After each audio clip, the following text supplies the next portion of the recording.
Hi, everyone. Welcome to WU's 9th discussion. I'm Dr. Rumani from the Department of Psychology, and I'd like to thank you for joining us this evening.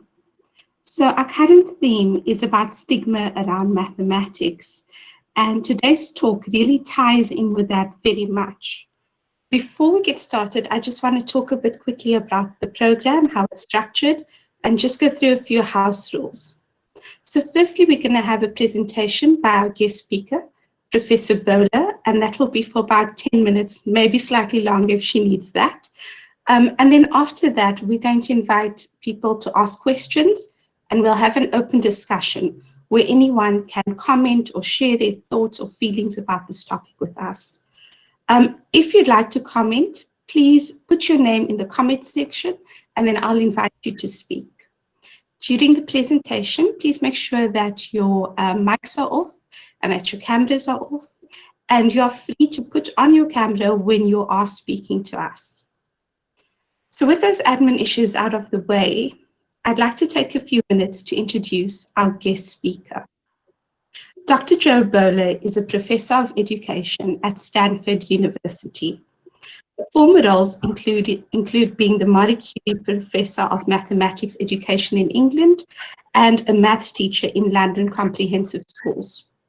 Her PhD won the National Award for Education Research in the UK. She's an elected Fellow of the Royal Society of Arts in Great Britain and a former President of the International Organization for Women and Mathematics Education. She's received numerous awards, including a National Science Education Early Career Award. She's authored 14 books and several research articles, and she's the White House presenter on women and girls. She co-founded ucube.org to give teachers, parents, and students the resources and ideas that they need to inspire and excite students about mathematics. Her work has been published in several news outlets such as the New York Times and Time Magazine, and her latest book, called Limitless Mind, Learn, Lead, and Without Borders, is published by HarperCollins.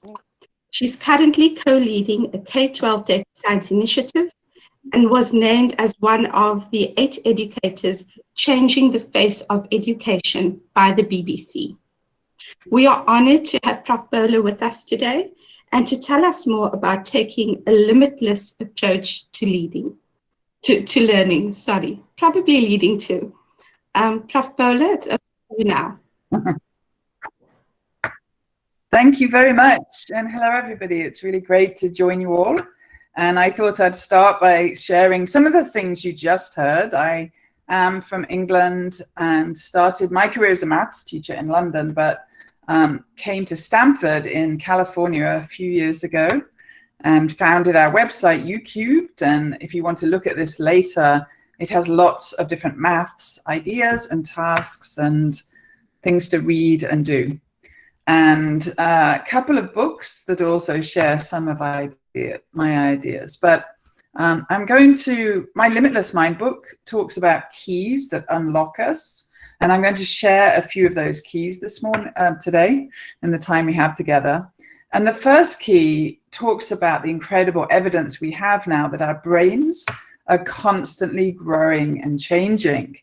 This is not how it works, although a lot of children think this. When they struggle in maths, they think, oh, I don't have a maths brain. And this is not actually true. There is no such thing as a maths brain. And this is what happens each time anybody learns. There's one of 3 possibilities.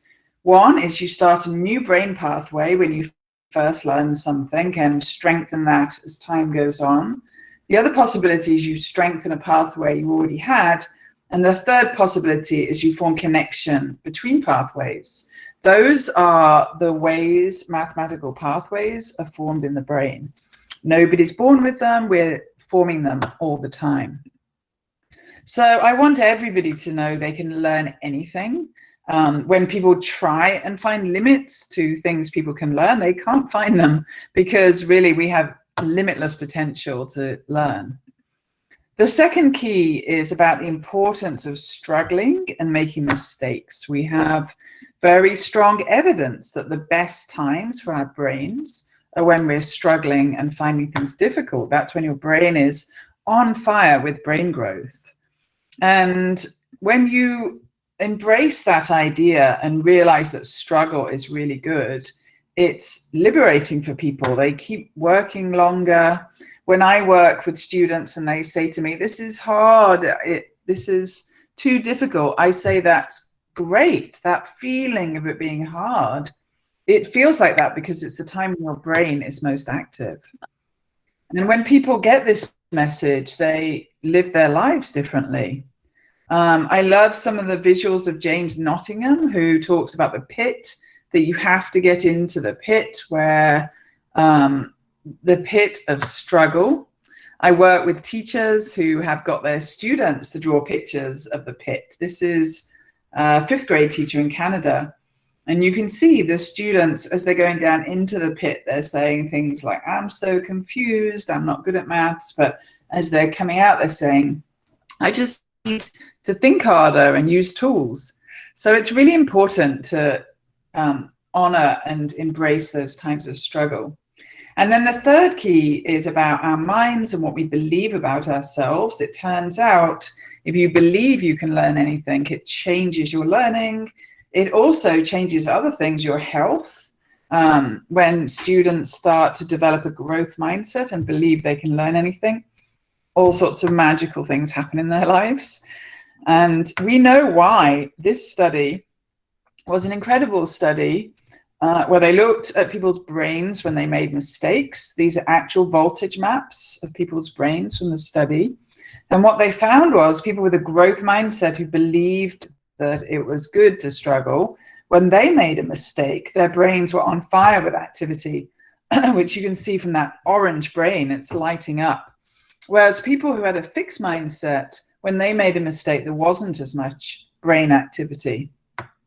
So that helps us understand results like this, that kids with a fixed mindset have been found to sort of stay at the same achievement level, but kids with a growth mindset are always on this upward trend, which isn't surprising when you know that every time if you have a growth mindset, every time you make a mistake, your brain grows more. So anybody can change their mindset at any time. I find when people read and know the evidence, they start to change. It's a journey, it's not a quick switch.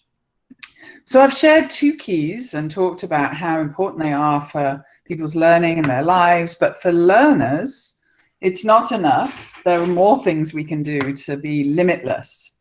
And I work with neuroscientists at Stanford who have shown that whenever we work on a maths problem, there are 5 different areas of the brain that are involved. 2 of them are visual pathways. It's really important to think visually. And when we think about maths in different ways, it forms connections between these different brains pathways. And connected brains are the most powerful brains. And I know we're running out of time, but I thought I'd give you an experience of this.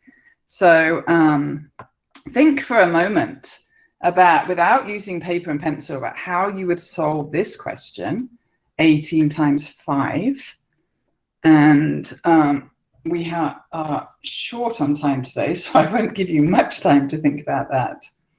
But when you think about a number calculation like 18 times 5, you may do this. You may think, I have to line it up and use an algorithm and carry numbers. But there are many ways to think about numbers. With 18 times 5, for example, you might think instead of 20 times 5 and then take off 2 5s. Or you might break 18 times 5 into 10 times 5 and 8 times 5. And I'm showing visuals of what these might look like. You might think about 9 times 5s or 18s. Or one of my favorites, you might think, well, 18 times 5 is the same as 9 times 10. So what I'm showing you here is how you can think about numbers with numbers, but also with visuals. And when you do that, all these amazing brain connections happen. So one more key I think I've got time to share with you is that we need to let go of the idea that speed is what is valuable. And in fact, speed is the enemy of what is another important part of thinking, which is deep and flexible thinking. And when people, one of the stigmas that hold people up is the idea that you have to be fast to be good at maths. I love this book that talks about the two forms of knowledge, algorithmic knowledge, reasoning, that people value so much, is actually, according to the author, a low-level god, and the Zeus of human thinking is flexible and creative thinking. And that formal algorithmic thinking is, of course, the thinking that computers can do better than any human. But flexible, creative thinking is what human brains are so good at, and they're at ground zero at getting computers to engage in that.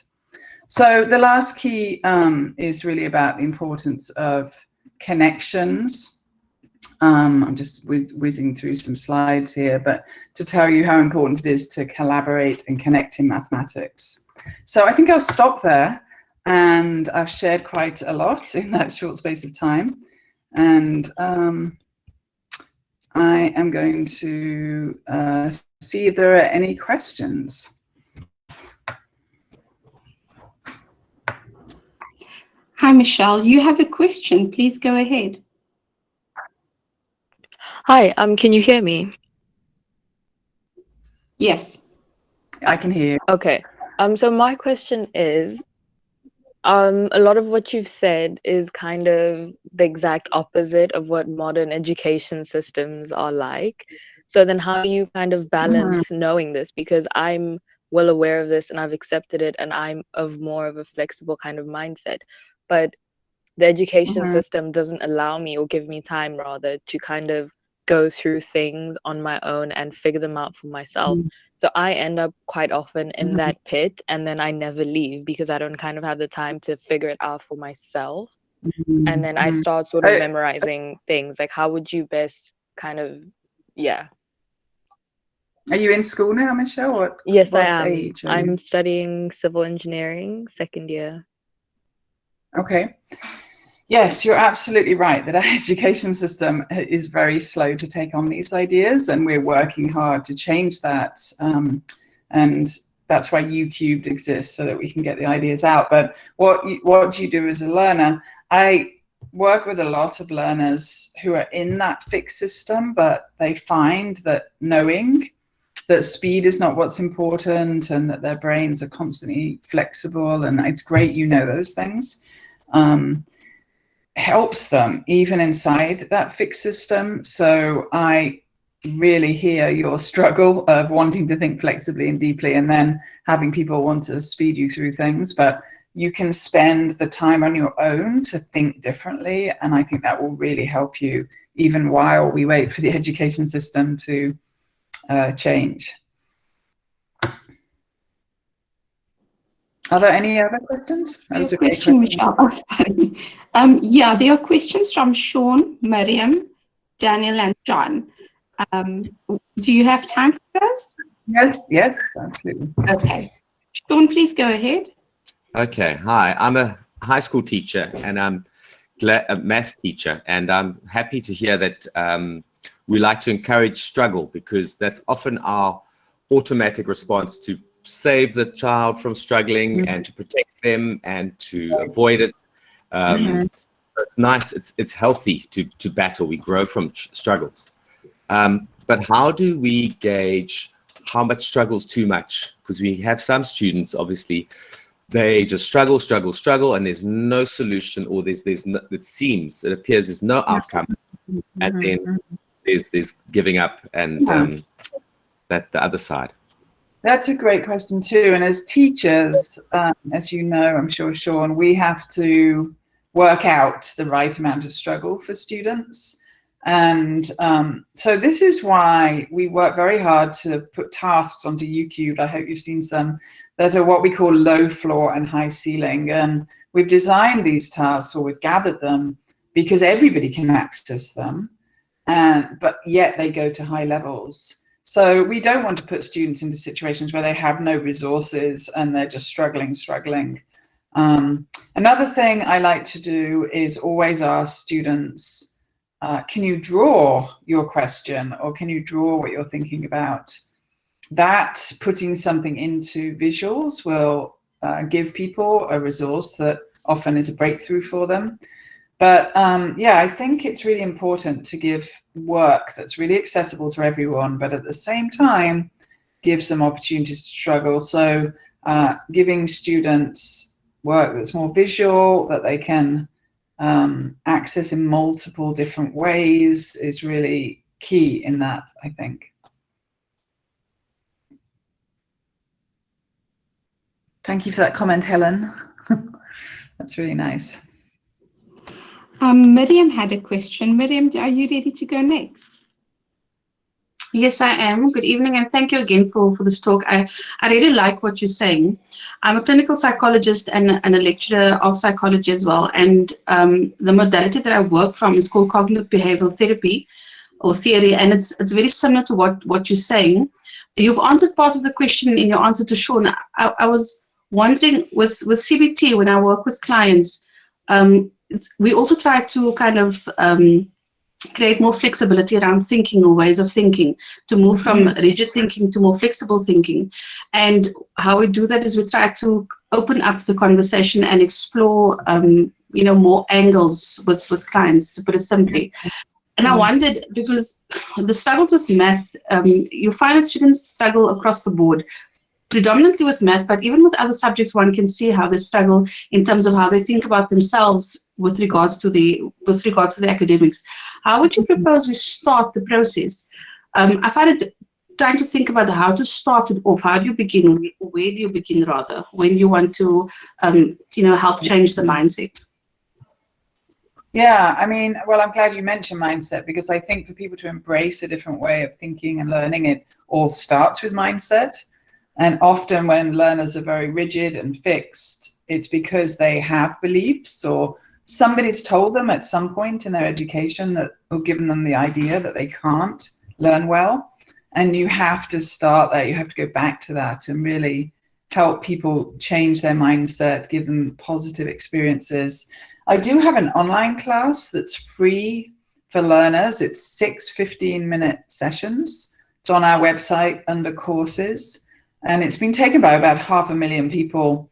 And we've studied students who've taken that course and compared them to students who didn't. And they go on to greater achievement. They do better in maths. They engage more in class.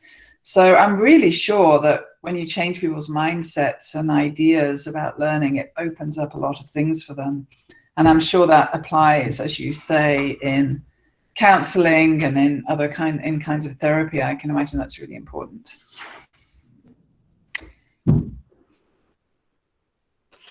Thank you, Joe. Could I sneak in a question quickly?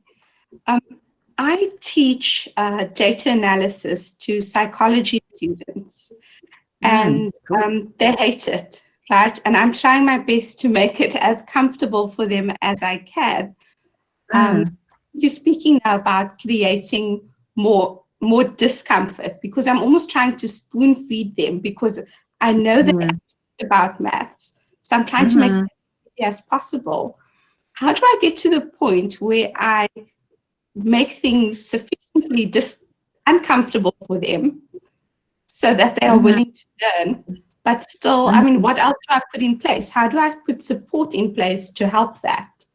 Yeah, I'm glad you raised that, and Sean raised part of this too, that as teachers we tend or have been trained to jump in and save students or spoon feed, as you say, which actually we don't want, because we want them to engage in the struggle.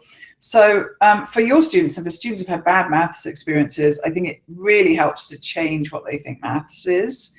If you're teaching data analysis, we've just developed a whole set of new data resources. One of the things that we've just released last week is what's called data talks, where we've got them free on our website. You just put up a data visualization in front of students and ask them, what do you notice? What are you curious about? And get them talking about, and you know, there are numbers on there, but they think about them in a way that's very relaxing and freeing and fun. So I think for all students, it's about changing the way we present content. And if we give them much more visual and creative content that they're excited by, and that they want to jump in and talk about, then we start to help them be more open and engage in struggle.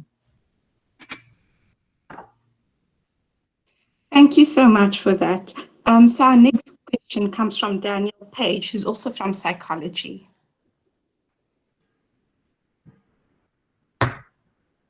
Good evening. Can everyone hear me? I can hear you. Fantastic. So my question is, if it's true that everyone has sort of a limitless potential, why is it that so many students fall into the belief that they're either good or bad at maths? And if that kind of continues, I feel like there's this large gap that forms between those who are good at maths and feel they're good at maths and those who struggle and think, oh, well, now I must be bad at maths. How do we kind of remedy that? Yeah, it's true that anybody can learn anything. I didn't share with you that one of the cases I like to share is a young boy in Australia who was told by his school that he was learning disabled in first grade. He had a very low IQ. At the parents' evening, the parents were told that he was the worst child they'd seen in 20 years. And he, a couple of years ago, graduated from Oxford University with a doctorate in applied mathematics. So I know that anybody can learn anything, but it does take getting the right messages. And for many students, that speed idea is really damaging. So they might think, they might be very excited to start school and learn everything. Then they see somebody solve something quicker than they did. And they start to think, oh, I don't have a maths brain, I'm not so good. So unfortunately, a lot of learners get negative messages, sometimes from comparing themselves with others, sometimes from teachers who really clearly give them the idea they're not good at learning. So I'm not surprised that so many students in our system start thinking, I'm not good. It's really important that teachers change their messaging to students as well as parents. So yeah, and you're right, once kids get that idea, it's sort of a downhill snowballing process from that point onwards. So it's really important to counter the ideas that speed is valuable, or that also to stop people comparing themselves to other people. That is a downhill slope as well. When you see somebody solve something more quickly, the best way to think is, you know, I can do that. I can also learn to do those things, not, oh, they're so good and I'm so bad. There are a lot of ways we need to change people's ideas about themselves. So yeah, it's a big job for all of us in education and probably in psychology as well to get these changes. Thank you for your insight. Thanks for your question, Daniel. We have another question from John Gilmour. Joe, in our country, we have a history of Black students being marginalized historically from even studying maths. And so many of our teachers grew up in a period where they were consciously taught an inferior maths, and these expectations are low right across our country. I have a very strong belief that preparing children to learn maths sometimes happens outside of the maths class in terms of emotional preparation, the insight on self, the conversations and the ability to reflect, the dealing with some of the pain and activating an authentic voice, which is a very painful process, and not necessarily, but very often is.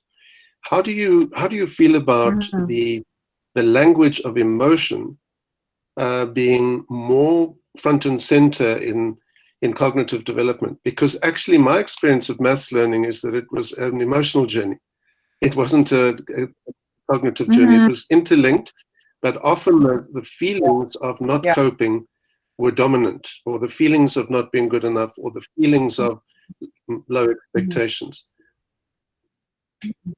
Yeah, I absolutely agree with you. And maths teachers over the years have not considered the beliefs of their learners. They have just taught the content, and maths, more than any other subject, needs. I think of maths teachers as whatever level age you teach, as needing to undo the damage that kids come in with. And, I feel your pain on the racial inequities. The US is pretty awful on that as well, as you may have been seeing in the news. But yeah, absolutely. How do we get students to, before you even learn maths, to go through a program of rethinking what you think about yourself, what you think about the subject? I'm teaching undergrads at Stanford, and they come to my class having been some of the most successful learners in the country. They also have very fixed mindsets, and when they struggle, they fall apart. So this isn't something that only some students need. It's needed by everybody, as I'm sure you know.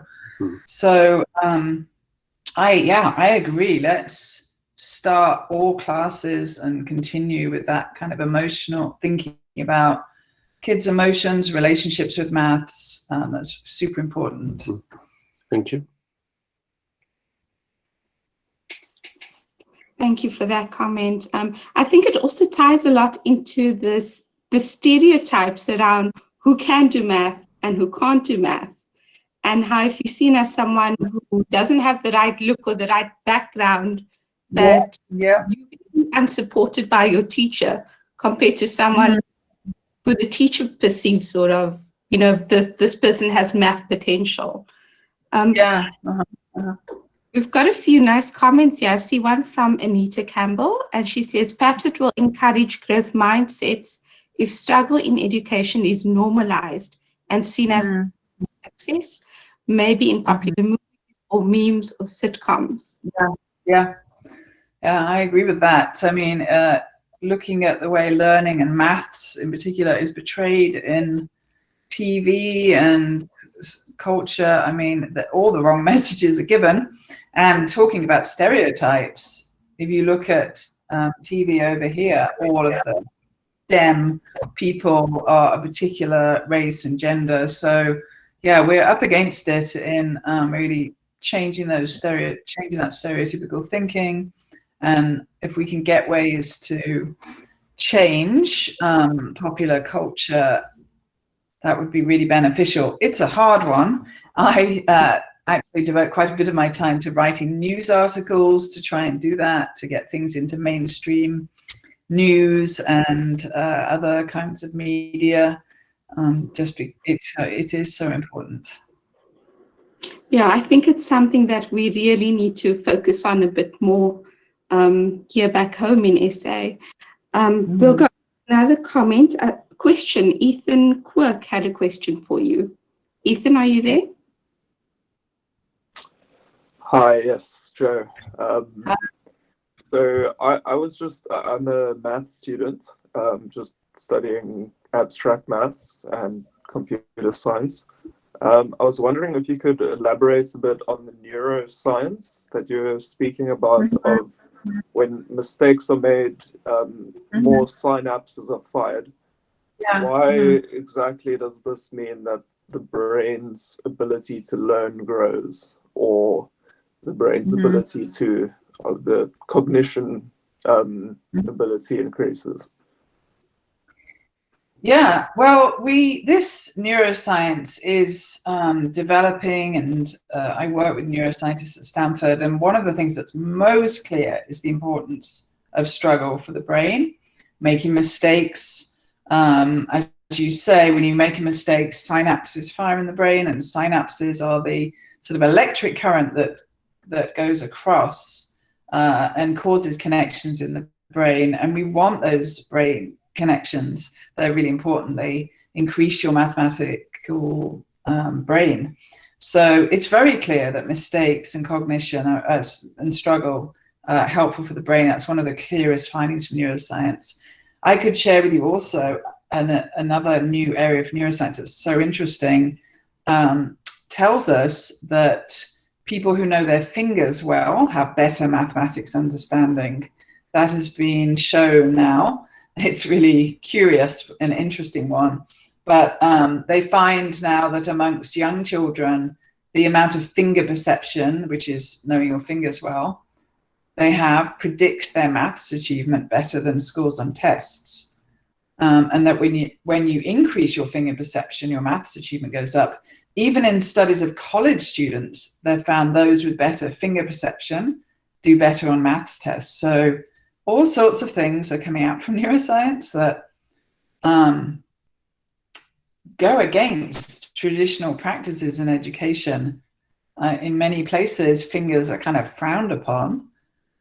So it's part of the whole area of neuroscience that's showing that engaging with maths in different ways causes these really important brain connections. And so physically engaging with maths, touching, building, it allows an area of the brain to be stimulated.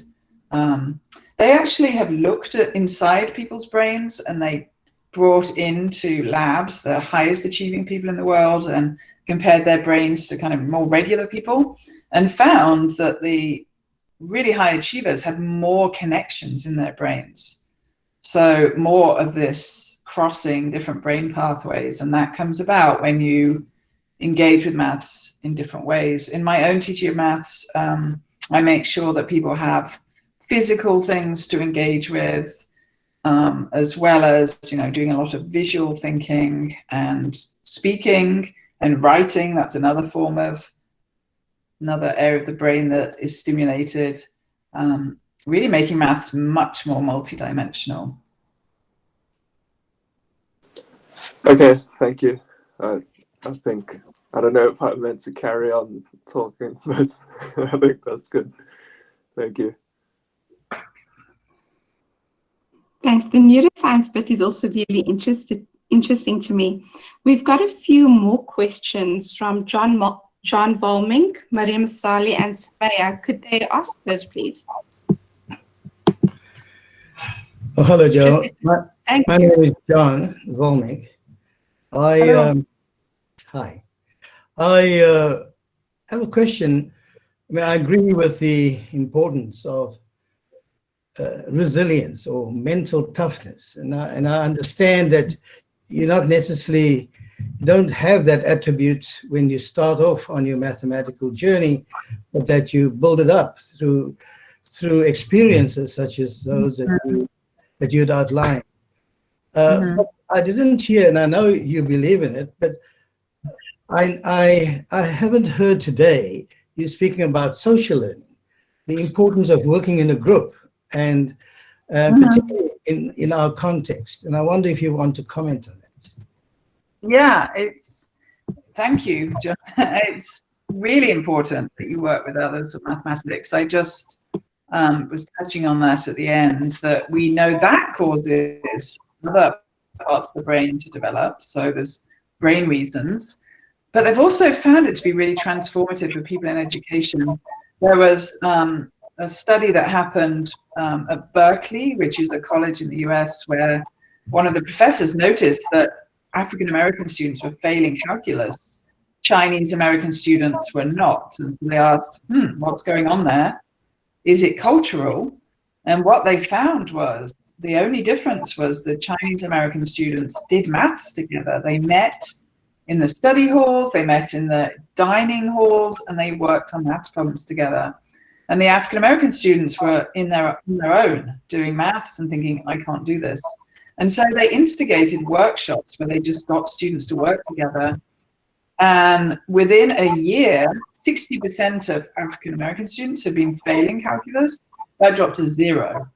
And that program is now instigated all over the place. But I see it as such clear evidence that we want kids talking to each other about maths. As you say, that group work part of maths is extremely important. It's more engaging for kids to discuss ideas in maths, but it also turns out to be really good for them. And actually, I think one of the reasons it's so good for them is when they work together, they realize that everybody struggles. Whereas when kids work on their own and they struggle, they think, oh, it's just me who's having problems. So, so many reasons we want kids to work together. Thank you, Joe. Yes, Nancy, I think that is the name of the program. It was Uri Treisman's, it is Uri Treisman's program. Hi again, Joe.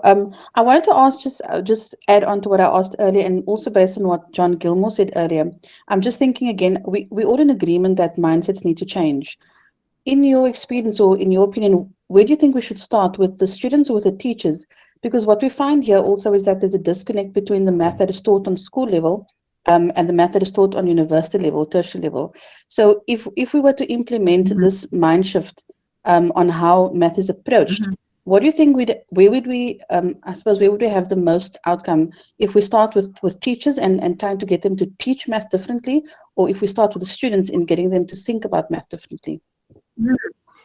Well, definitely I like both, but I do think it's really important to get the information to teachers.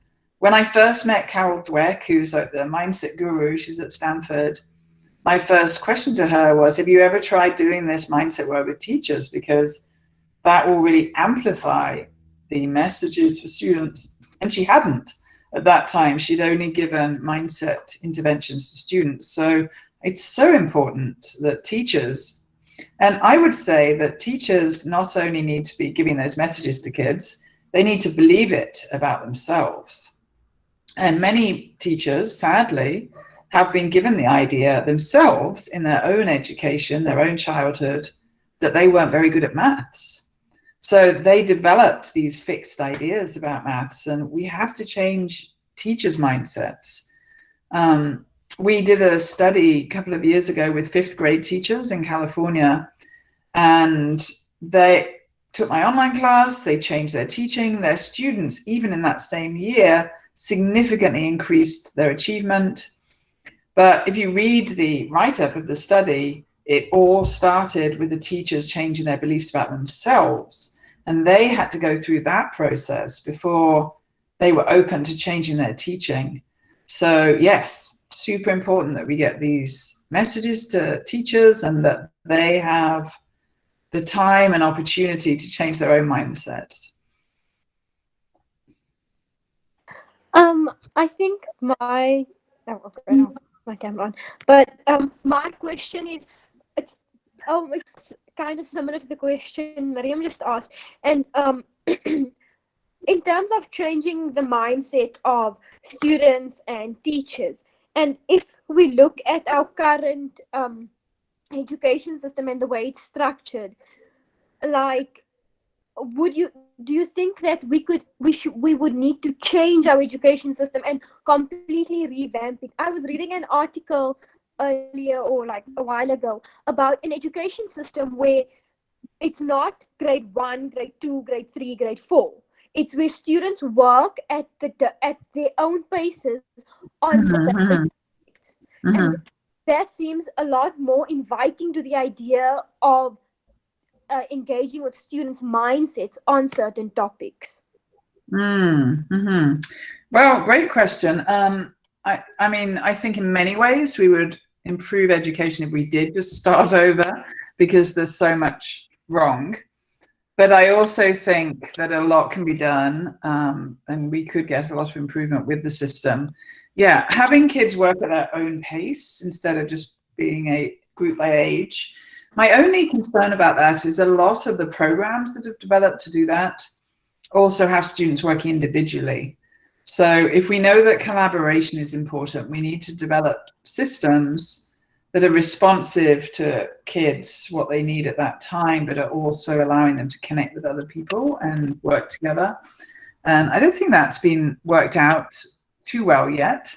I would like that to be better developed. So, but yeah, I think that's definitely right, that we could rethink the whole structure of schooling, and I think really interesting, could be really beneficial.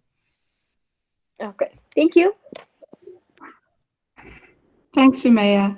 There's a comment, or there's a question rather in the comment section from Nancy, and she asked, is there the Emerging Scholars Program where students work together on maths in a workshop, in case anyone wants to read more about it or implement it at the university or school? Yeah, great. I think it is that program. And Uri Treisman, I can just quickly check it is that program, but I'm pretty sure you're right. That's the name of it. So yeah, I think that's great if other people, I mean, if you work at a university, what they did was they formed student groups where they would come and do the maths in the traditional lecture, but approach it in groups together and work through the problems together. So they managed to get the great results by forming another like class where people work together. And I've seen that work really well in schools too. I don't think tracking, ability grouping, setting, whatever it's called, is good.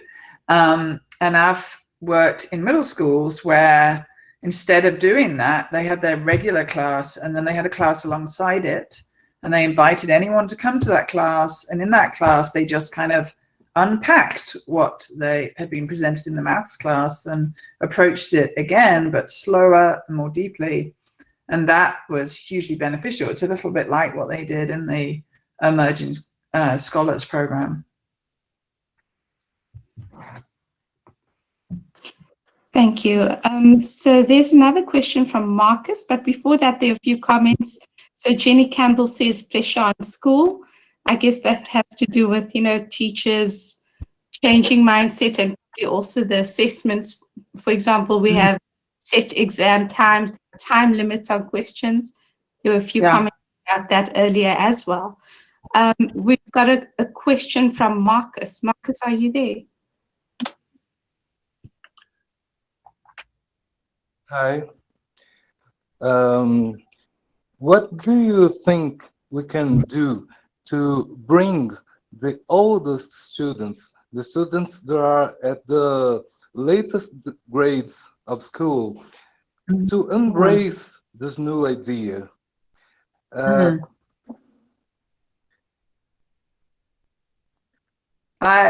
Yeah, you're right. The longer people have gone with these fixed ideas and the longer people have, the more failure they've experienced or bad experiences in the education system, the more fixed they are often. So, but still, anybody can change at any time. And I think it's really important to do work with adults. In fact, my Limitless Mind book, I started off talking to teachers thinking they'd talk about their teaching in their classes, but so many talked about how they as adults had changed the very fixed ideas they had about themselves. So it can be done at any age. As I said, I do it all the time with different audiences of adults. It's really important with the older learners. I do have to go, even though it's Saturday. I have another presentation coming up where we're trying to change maths teaching in California. I'm on a team that's rewriting the framework for California, and we're presenting to a state group in a few minutes. So it's been really good talking to everybody. Can you give 1 minute to Sophie, please? She just wants to thank you. Of course. Hello. Thank you, Joe, for this amazing talk.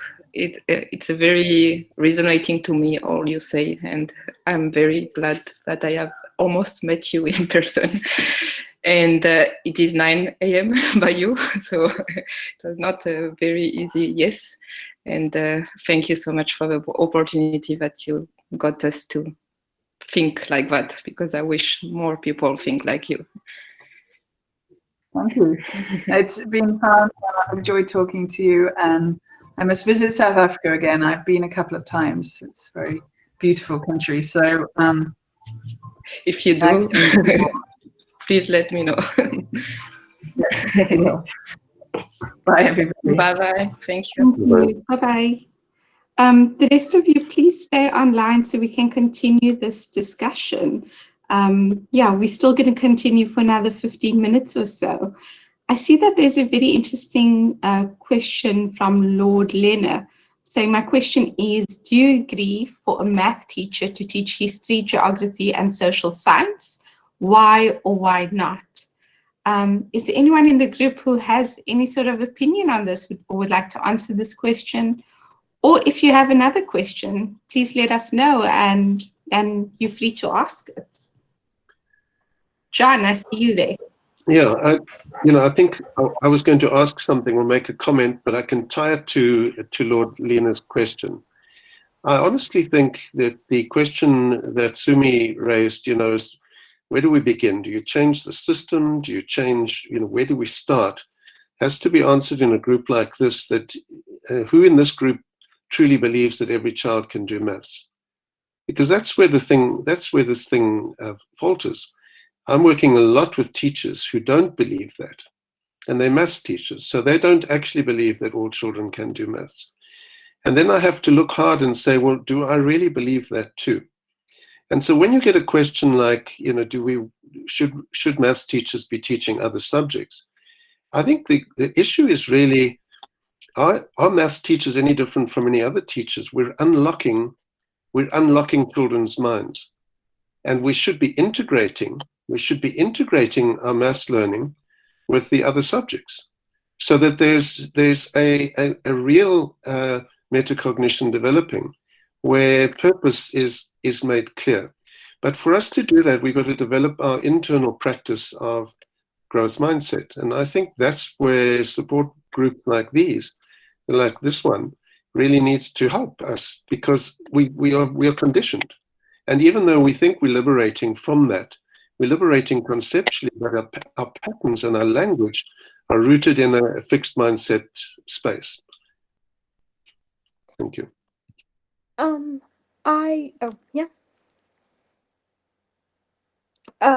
ahead. What I want to say, I completely agree with John in that, that was a big issue in schools, especially when you have your schools from your more rural areas, and where the teachers aren't, I don't want to use the word quality, but there's certain schools that have better teachers than others, and where teachers engage with students and they encourage students and they have this mind that they want students to learn. And I've actually come across this where you have teachers who are just when I was taught English, my teacher was like, you know what, you science and math students, you guys are good at the numbers, but you're not good at English. And I found that constantly, that affected my learning in terms of English. And I just had a negative mindset to it to begin with. And we have a lot of these teachers. And I went to one of the top schools in my province, and we find teachers like this. So in poorer schools, they have a lot more of those teachers. And I think that's also why I agree with the statement that we need to change this education system that we have, because it doesn't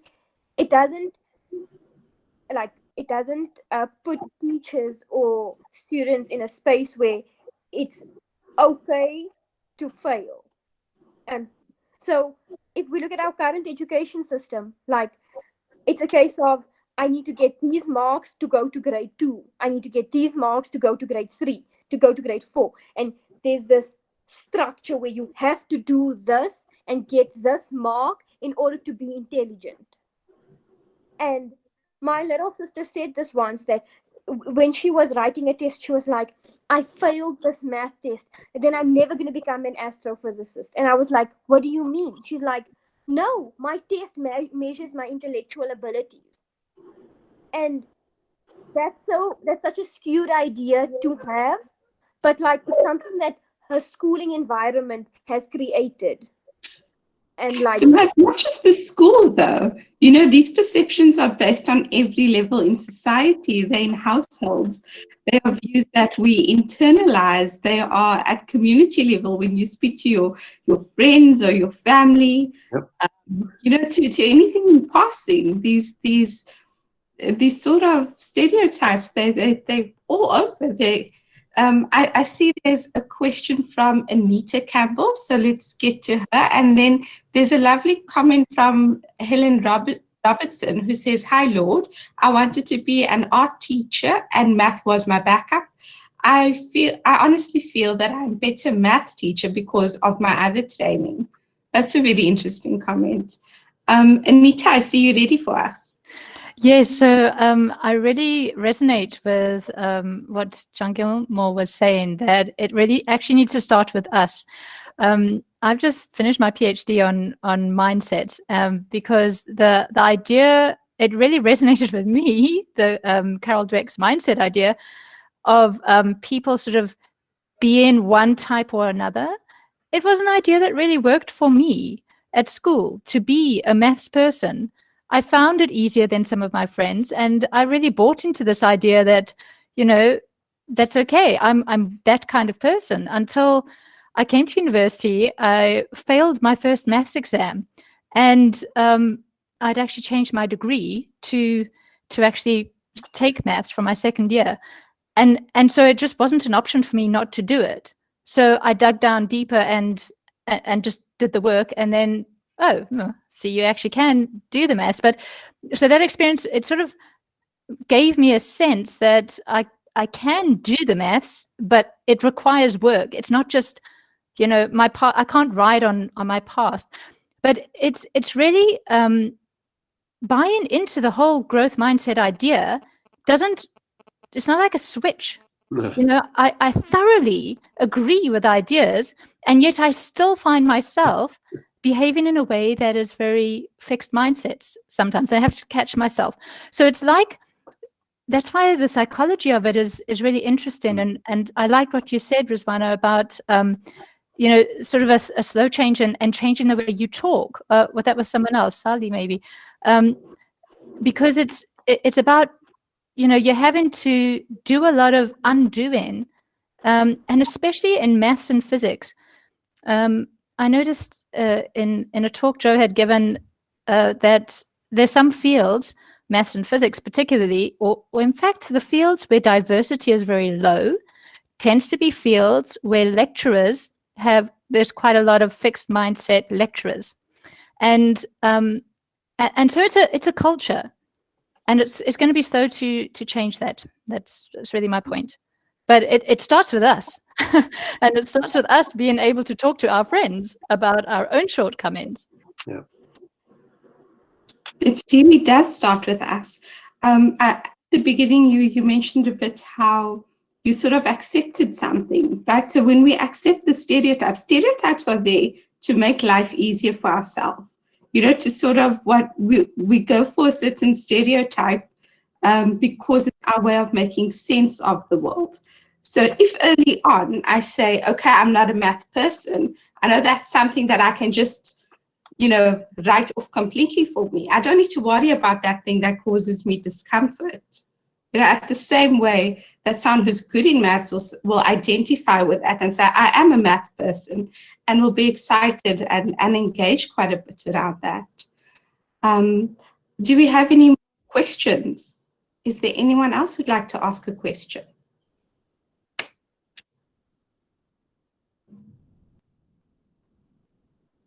So there's a couple comments from Lordlina, and she says, love hearing your feedbacks regarding my question. It is self-experience, the reason why I rest for a long time in teaching and changed my career, but still I help my former students until they graduated in their undergraduate courses. I love teaching though, whatever field it is. That's such a lovely comment. Helen, you are a multitasking teacher.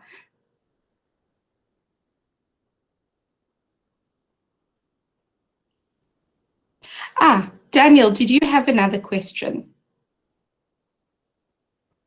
Yeah, I did, but so I'll just ask you another one.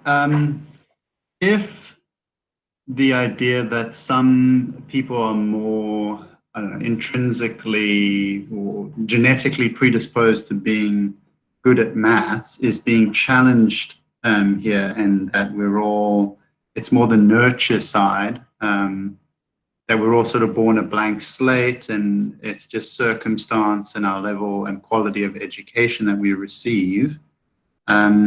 Why is it in society that there's such a stigma that that's not true, and why has that? Why do people think that that idea has stuck around? Is essentially what I'm asking.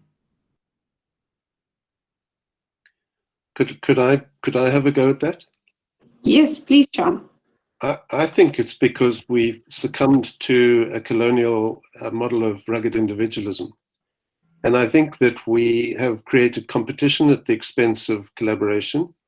We've abandoned the values of humanity, and maths is the front end of that success story. So if you, and as a consequence, maths teachers sometimes behave as the mafia, because they are elevated by within, so you'll have a maths teacher saying, well, I'm a maths teacher, I don't do that.